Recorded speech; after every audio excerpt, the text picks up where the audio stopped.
हर कोई आजकल सक्सेसफुल होना चाहता है। हर किसी को सक्सेस मंत्र चाहिए। जो भी वो अपनी लाइफ में कर रहे हैं, जो भी चीज़ उन्होंने स्टार्ट की है, जो नई हैबिट वो बिल्ड करना चाहते हैं, उसको सक्सेसफुली बिल्ड करने में वो चाहते हैं कि वो सक्सेसफुली उसको बिल्ड कर ले या फिर अडेप्ट कर ले। ठीक है, हर किसी को सक्सेस मंत्रा चाहिए कि कैसे हम क्या करें ऐसा कि जो हम चाहते हैं उसमें हमको सक्सेस मिल जाए। आज मैं आपके लिए लेके आई हूँ सक्सेस मंत्रा। किसी भी चीज़ को आप अचीव करना चाहते हो, कोई भी आप नई हैबिट अडेप्ट करना चाहते हो, किसी भी फील्ड में आप सक्सेसफुल होना चाहते हो, तो ये सक्सेस मंत्रा आपको हेल्प करेगा आपकी लाइफ में सक्सेस अचीव करने में। बहुत ही सिंपल चीज़ें हैं और बहुत ही बेसिक हैं। हम कई बार सिंपल चीज़ों को बहुत कैजुअल ले लेते हैं। हमें लगता है कि ये क्या ही करेंगे, लेकिन आपको नहीं पता कि ये जो छोटी छोटी चीज़ें हैं, यही मिलके एक दिन बहुत बड़ा रिजल्ट देती हैं। तो कभी भी छोटी चीज़ों को छोटा ना समझे। एक छोटा सा जो तिनका होता है ना, वो आपकी आँख में अगर चला जाए तो वो आपको रुला के रख सकता है, आपकी आंखों को रेड कर देगा, आपको कई दिनों तक वो परेशान करके रख सकता है अगर वो नहीं निकला तो। है तो बहुत छोटी चीज़ ना, लेकिन एक पूरे इंसान को, एक इतना जो फुल फ्लेज इंसान है, उसको वो परेशान करके रख सकता है। ठीक है, आपकी कई दिन वेस्ट हो सकते हैं और आप बहुत ज़्यादा परेशान हो सकते हो। है छोटी चीज़ लेकिन बहुत बड़ी चीज़ कर सकती है। इसी तरीके से बहुत सारी ऐसी छोटी छोटी चीज़ें हैं जो हमारी लाइफ में एक बहुत मेजर रोल प्ले करती हैं। तो सक्सेस मंत्रा में जो सबसे पहली चीज़ है वो है कंसिस्टेंट चेंज। हम जो ह्यूमन है, हमारी जो लाइफ है, या हमारे आसपास का जो इन्वायरमेंट है, या हमारी जो भी चीज़ें टेक्नोलॉजी है, ठीक है, या जैसे हम धीरे धीरे बड़े होते हैं तो हमारे अंदर क्या आता है, चेंज आता है। ठीक है, जैसे हम छोटे से बड़े हुए तो क्या है, हमारे अंदर चेंज आया ना। तो कंसिस्टेंट चेंज की बहुत ज़्यादा ज़रूरत होती है हमें। कई लोग होते हैं चेंज को अडेप्ट नहीं कर पाते हैं, बहुत रिजिड होते हैं। उनको क्या चाहिए कि जैसी चीज़ें चल रही है ना, मुझे वैसे ही करना है। मैं इस रास्ते से जाता हूँ तो मैं इसी रास्ते से ही जाऊँगा। ठीक है, मैं रास्ता चेंज नहीं करूँगा। मैं अभी तक इसे ऐसे कर रहा था तो मैं इसे इसी तरीके से ही करूँगा। नहीं, चेंज बहुत ज़्यादा ज़रूरी है। चेंज मुश्किल होता है। अपने कंफर्ट जोन से बाहर निकलना और चेंज करना बहुत डिफिकल्ट होता है, लेकिन जो चेंज होता है वही हमारी लाइफ में ट्रांसफॉर्मेशन लेके आता है। अगर जो बटरफ्लाई है वो अपने अंडे से निकल के पूरी एक बटरफ्लाई की साइकिल को कंप्लीट नहीं करेगी तो बटरफ्लाई कैसे बनेगी। धीरे धीरे वो चेंजेस आते हैं ना उसमें, वो चेंजेस आना जरूरी है। अगर वो चेंजेस नहीं आएंगे तो वो अंडे के अंदर ही रह जाएगा, वो ग्रो करके एक ब्यूटीफुल बटरफ्लाई नहीं बनेगी। है ना। तो इसी तरीके से हम जो ह्यूमंस हैं, हमें भी अगर एक ब्यूटीफुल बटरफ्लाई बनना है, जो हम चाहते हैं अगर हमें वो बनना है, तो हमें चेंज बहुत ज़्यादा ज़रूरी है। तो कंसिस्टेंट चेंज अपनी लाइफ में लाते रहें।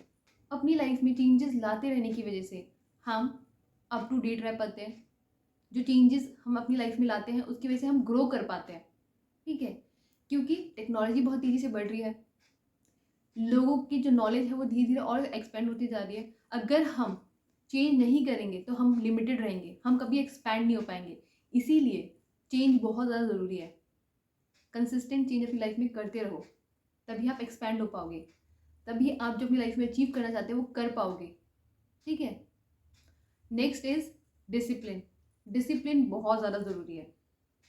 विदाउट डिसिप्लिन आप कुछ नहीं कर सकते। आपने शेड्यूल बनाया, अगर आप उसे डिसिप्लिन के साथ फॉलो नहीं करोगे तो आपका रूटीन कंप्लीट नहीं होगा। आप जो चीज़ करना चाहते थे उस दिन वो आपको कर नहीं पाओगे तो फिर क्या होगा। आप बहुत सारी चीज़ें ऐसी हैं जो इंपॉर्टेंट होगी उसको नहीं कर पाओगे, फिर आप उसमें पीछे रह जाओगे, फिर आपका स्ट्रेस बढ़ जाएगा, फिर आप परेशान हो जाओगे। इसीलिए डिसिप्लिन बहुत ज़्यादा ज़रूरी है। जो डिसिप्लिन मेंटेन कर पाते हैं उनकी लाइफ देखिए, और जो डिसिप्लिन के साथ नहीं रहते उनकी लाइफ देखिए, उसमें कितना फ़र्क होता है। डिसिप्लिन बहुत ज़्यादा इंपॉर्टेंट है, इसलिए अपनी लाइफ में डिसिप्लिन को फॉलो करना स्टार्ट करें और अपनी लाइफ में चेंज देखें।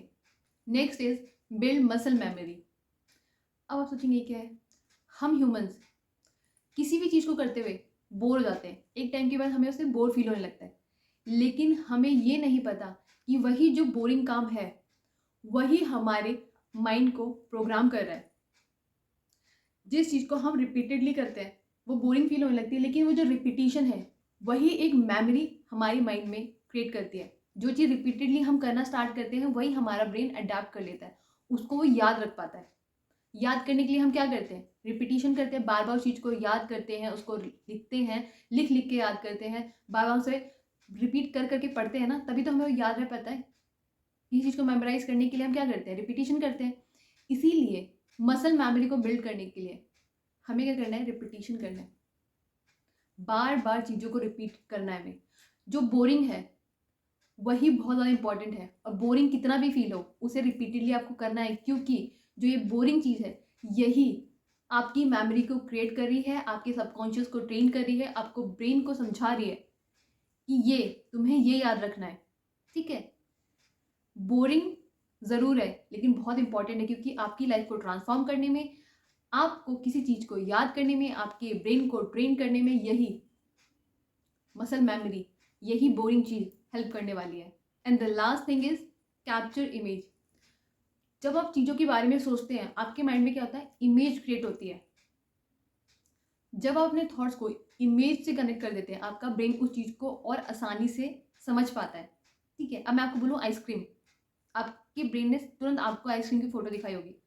Monkey, Apple, money, iPhone, Apple watch, BMW, ये सारी चीज़ें जो मैंने आपको बताई, जो भी मैंने चीज़ें आपको डिक्टेट की, क्या इनकी इमेजेस आपके माइंड में आए? तुरंत आए ना, क्योंकि आपका ब्रेन ट्रेंड है उस वर्ड से, उस इमेज के साथ। तो जब आप चीज़ों को इमेज के साथ कैप्चर करना स्टार्ट करते हैं ना, आपका ब्रेन और आसानी से ट्रेंड हो जाता है, क्योंकि जो आपका ब्रेन है ना वो इमेजेस को बहुत अच्छे से समझता है, क्योंकि वो देखता है उन चीज़ों को। इमेज से आपका ब्रेन बहुत ही ईजिली समझता है। आपने कोई चीज़ देखी होती है कहीं पे भी, चाहे बुक में देखी हो चाहे आपने वीडियो में देखी हो, आपका ब्रेन ना उसको तुरंत रिलेट कर पाता है, वो तुरंत आपको उस चीज़ की इमेज शो करता है। इसीलिए जो छोटे बच्चे होते हैं उनको क्या करा जाता है, उनकी जो बुक्स होती है, जो अल्फाबेट वाली बुक होती है, उसमें आपने देखा हो कितनी बड़ी बड़ी पिक्चर्स होती है। A for apple, B for ball, वो इतनी बड़ी इसलिए दिखाई जाती है बच्चों को, ताकि वो इमेज से, उस इमेज के साथ उनका जो ब्रेन है वो ट्रेन हो पाए, उसको याद रख पाए, उनका जो ब्रेन है वो मेमोराइज कर पाए उस चीज़ को। तो आप भी यही करें, इससे आपका ब्रेन भी ट्रेंड होगा और ये आपको बहुत ज़्यादा हेल्प करेगा। ठीक है, अपने ब्रेन को ट्रेन करने में। इन चीज़ों को आप अपनी लाइफ में अप्लाई करना स्टार्ट करिए, देखिए कैसे आप सक्सेसफुल होते हैं अपनी लाइफ में। और सक्सेसफुल वही है जो उस बोरिंग काम को रिपीटेडली करता है। बॉब प्रॉक्टर, नाम आपने सुना होगा। जिसको बॉब प्रॉक्टर के बारे में पता है वो मुझे कमेंट करके ज़रूर बताना कि आप बॉब प्रॉक्टर को जानते हैं। बॉब प्रॉक्टर कौन है? ये लॉ ऑफ अट्रैक्शन के बहुत बड़े कोच हैं, जो अब इस दुनिया में नहीं है, लेकिन इनकी टीचिंग बेस्ट टीचर जो बॉब प्रॉक्टर है, उन्होंने अपनी पूरी लाइफ एक बुक को रिपीटेडली पढ़ा, और वो बुक थी think and grow rich. Think and grow rich को वो डेली पढ़ते थे। उन्होंने अपनी वीडियो में बकायदा खुद बताया है कि वो उसको रिपीटेडली पढ़ते थे रोज। क्या वो बोरिंग नहीं लगता होगा? इतने साल तक उन्होंने वो बुक पढ़ी, क्या उनको वो याद नहीं होगी? याद हो गई होगी ना, लेकिन फिर भी उन्होंने रिपीटेडली उसको पढ़ा, और उस बुक की वजह से उनकी पूरी लाइफ ट्रांसफॉर्म हुई है, पूरी लाइफ चेंज हुई है। अगर आप उनकी स्टोरी देखना चाहते हैं तो आप यूट्यूब पे जाके उनकी स्टोरी सर्च कर सकते हैं, कैसे वो कहाँ थे लाइफ में और कहाँ से वो इतने बड़े कोच बने। उनकी टीचिंग बहुत ही सुपर्ब है।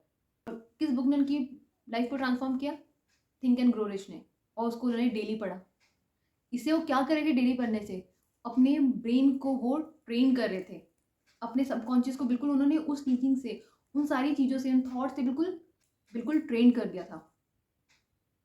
ठीक है, तो अपने ब्रेन को आपको ट्रेन करना है, तो वो बोरिंग काम आपको रिपीटेडली करना है जो आपको बोरिंग लग रहा है, लेकिन वही आपकी लाइफ को चेंज करने वाला है।